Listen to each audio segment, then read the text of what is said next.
Tekken 8 has very oppressive offense, and in such a game it can be very valuable to have a character that has very good defensive tools, especially in terms of parries. Leroy just happens to be one of those characters. He has one of the best parries in the game, period. So in this guide, I'm going to give you guys some essential tips on how to utilize Leroy's parries effectively.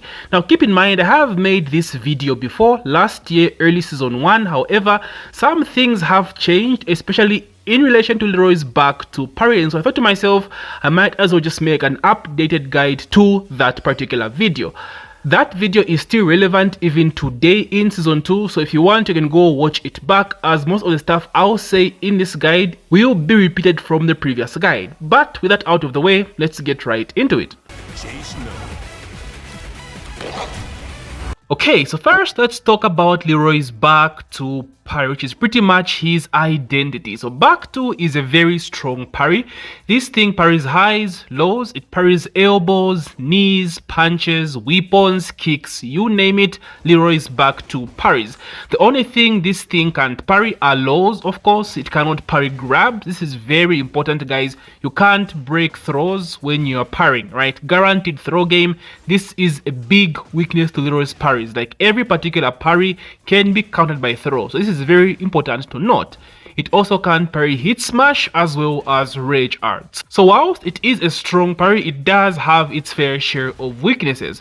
So the normal version of this parry does 35 damage, and it also has a just frame version. The just frame version happens when you input the parry perfectly. Basically a perfect input to this parry. So this gives 10 more points of damage and makes a maximum of 45 damage from the perfect parry. You can also get a guaranteed follow-up with dash up back 3+4 or dash up down back 2 1+2. It also has some insane oki with manual Hermit forward 4 into ground pound if the opponent does not take off the ground. So you first want to test this by doing the oki with the Hermit forward 4 after the perfect parry. If you notice your opponent knows about this, they're rolling off the ground, then just start going for the guaranteed follow-up in back 3+4 or dash up ground pound. So it's a very strong parry in general. It also gives you some health back, though something you don't really pay attention to. Just a bit of healing, not really monumental, but hey, we take what we can get. So now, how do we use this parry? Let's first talk about how we don't use this parry. The biggest mistake Leroy players make is panic parry, right? You don't want to use back two as your panic move. This move is horrible to whiff, right? The whiff recovery is insane. Like you just stand there flexing your arms like an idiot and you get launched out of your ass. So just don't use back two as a panic button. We'll talk about up forward 1 later, which is the more recommended version of the parry, of the panic parry. But back to, yeah, just don't do that. Leroy has way better panic moves to use, such as back 1+2, his 10 frame counter hit confirmable string, you know, back 1, he's got a really quick power crash, orbital, so you have a lot of defensive tools, and back 2 is not that panic button for you. Just don't do that as well. Now, the most effective way you want to use back two, or how you basically want to use back two, is when you have a hard read, guys, a hard read. For example, let's talk about Lars running 1 right into his silent entry mix. So the way this mix works is he can go for running 1 into silent entry 1, which is a guaranteed, right, plus frames. You just have to take the guess. You can either go mid or low. But if you're using a character that has a parry, like Leroy for example, he has the option to parry with back 2. So this means Leroy does not have to take the guess every single time, and it adds this different layer of mix-ups, right? So you can instantly parry Lars running 1 into SE1, the mid. But that's if you have a hard read.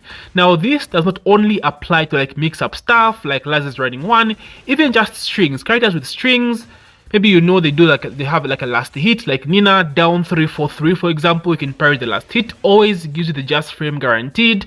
And just very different characters that have different strings, right? You want to have that read because we're mostly looking for the just frame version of this parry. And if you just put this in practice mode and see some of the mix-ups situations characters can put you in, there are actually a lot of different situations that can give you this just frame version of the parry. But even just a regular version of the parry is okay.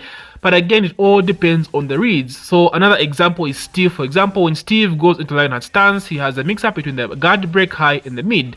If you have a hard read on the mid, you can go for the back to parry. But keep in mind, Steve does have a guard break. Guard breaks also counter parry, which I didn't mention as well. Guard breaks are also a very strong counter to parry. But basically, back 2 is not your panic move. Back 2 is a parry you use when you have a hard read after an opponent does something. So just keep that in mind. That's what back 2 is used for. That's how back 2 should be used, for hard reads. Leroy's back 2 also was splats, and you can get some really good damage off of this. But the only problem is, usually when the opponent's back is against the wall, they tend to throw a lot to switch positions. This is a very high level tactic, so I don't really advise going for back 2, trying to get that wall splat. It's just not worth it. You're better off taking advantage of this position in the fact that the opponent's back is against the wall, because Leroy is one of the scariest characters at the wall, and you don't want to lose that position. So as strong as back 2 is at the wall, I don't really advise going for it. You can go for some really good setups like forward 4 into back 2, you know, down forward 4 into back 2, up forward 2 into back 2, but at the end of the day, you might lose your offense at the wall, right? Because the opponent will just throw you. So I don't advise going for back 2 when your opponent's back is against the wall, despite how tempting it might be to get that juicy ass damage from the parry. Yeah, just don't. Okay, so next up, let's talk about Leroy's up forward 1. So Leroy's up forward 1 is an attack that has a built-in parry. So the parry works the same way back 2 works. You get the same animation and you get the same damage as well. Now, I've been told you can also get the just frame parry from up forward 1 as well, but like this game is over 1 year old and I've not gotten the just frame parry from up forward 1 for as long as I've been playing Leroy in Tekken 8. So maybe it's very difficult to get, but overall, I've just never really gotten the perfect parry from up forward 1. So if you want the perfect parry, you more so should go for back 2 than up forward 1, right? At least from my experience, that's what I would advise you to do. So the good thing about up forward 1 is it's an attack. So the attack is safe at -9 on block with some really good pushback. It's like a 2-for-1 special. It's an attack and it's a parry as well. So this parry is going to be the panic move that you want, right? If you want to go for a panic move parry with Leroy, up forward 1 is that move for you, because again, 2-for-1 special. If it doesn't hit them, it will parry, right? It's way better than going for just back 2 on its own, because this you have a chance to actually hit the opponent, interrupt their pressure, reset the neutral, right? If they happen to hit yours or to throw up forward 1, you get the parry as well. So it's good to use in that sense. However, it is a high and it is very linear. It can easily stepped and punished as well. So whilst it's not the perfect panic move to throw out with Leroy, if you want to go for a panic move parry, up forward 1 should be that option for you. Now, what makes up forward 1 so freaking strong is the fact that you can do this from full crouch. This means like there are a lot of laws in this game that force you into full crouch, and like I have so many plus frames that you can't really press any buttons, you just have to hold the plus frames. An example is Feng's down back 3 into outstanding 4. Like when Feng hits you with down back 3, bro, you have to hold the outstanding 4. You can't do anything about it, can't step, can't press buttons. However, if you do have a parry like Leroy, you can just go for up forward 1 instead and beat this option. So this opens up mind games with the opponent. They know they can just do this for free every single time against you, right? They can do this against any other character that does not have a parry, but against Leroy, yeah, you have another layer of mind games to deal with. This can allow you to steal your turn back. This can allow you to swing the momentum in your favor, which is very important, especially for Tekken 8.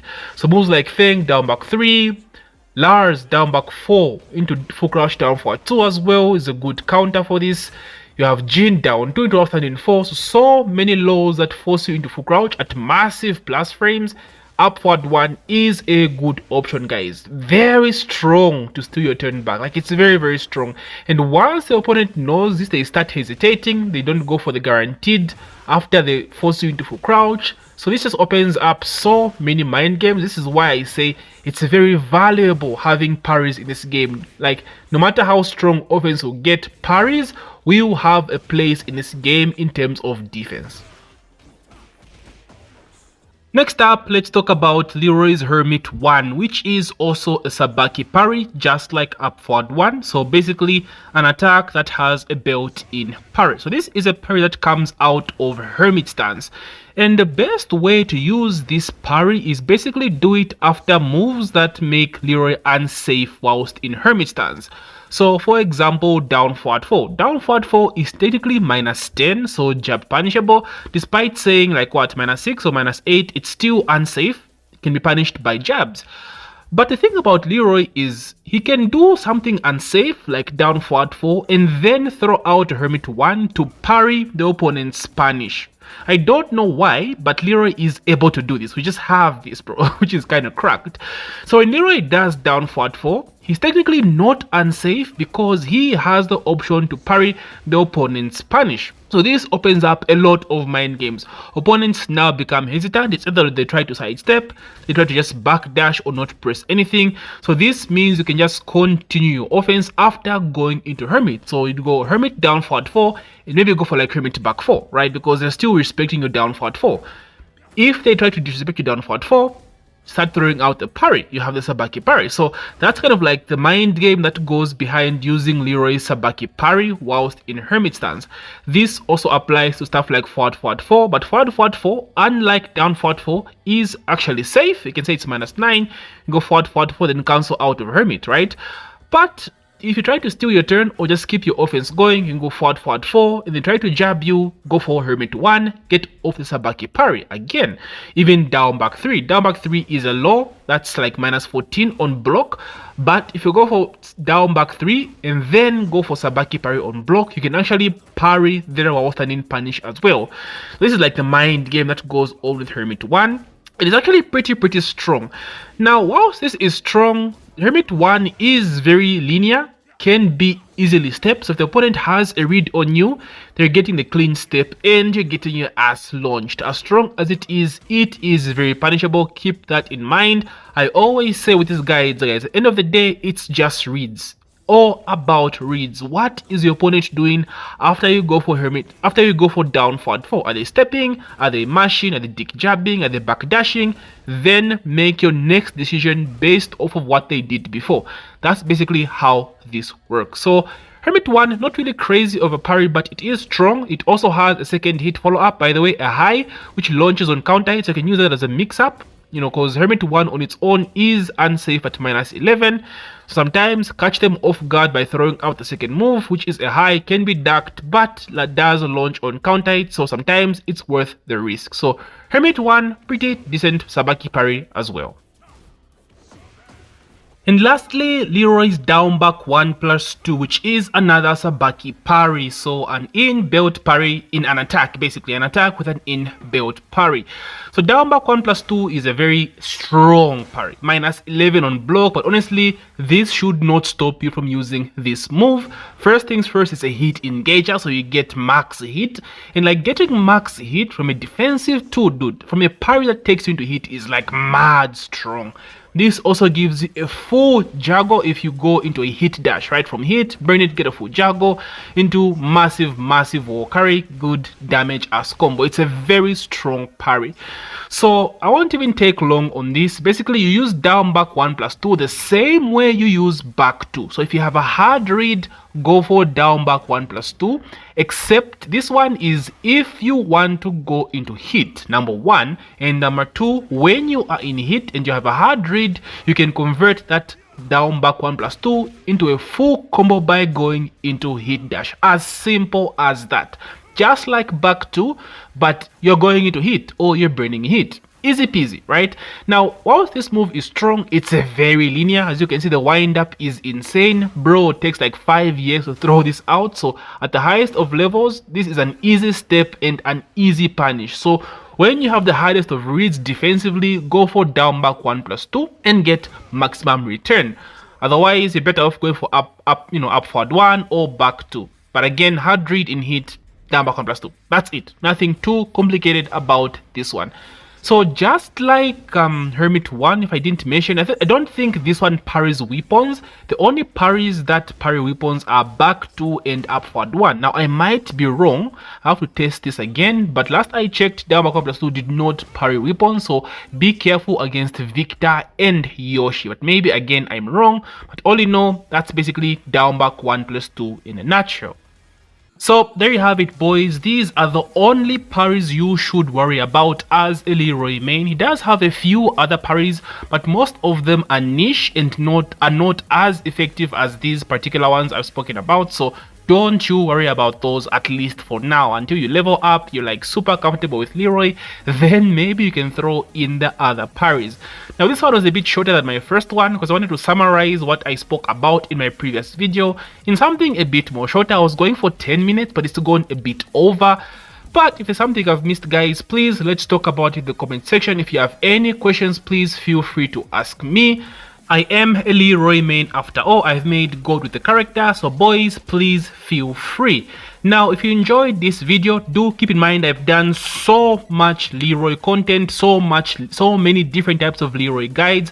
So please check out my other guides as well. It will get you all kitted up for my boy Leroy, especially if you're grinding ranked. Thank you so much for taking the time to watch my video. If you've made this far, please don't forget to hit that like button, subscribe if you're new, and as usual, name gang, GG.